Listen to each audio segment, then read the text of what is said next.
Hello friends, welcome to my YouTube channel. So today in this video I am going to show you how to restart our device.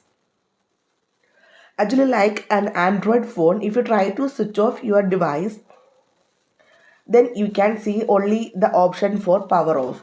There is no option to restart our device. So let me show you how to restart this device. Just press on volume up button, lock button, press and hold the power button. Here you can see the option to power off. Just leave it. Continue hold on the power button. Just wait for few seconds. You can see the Apple logo. You can see. Then leave it.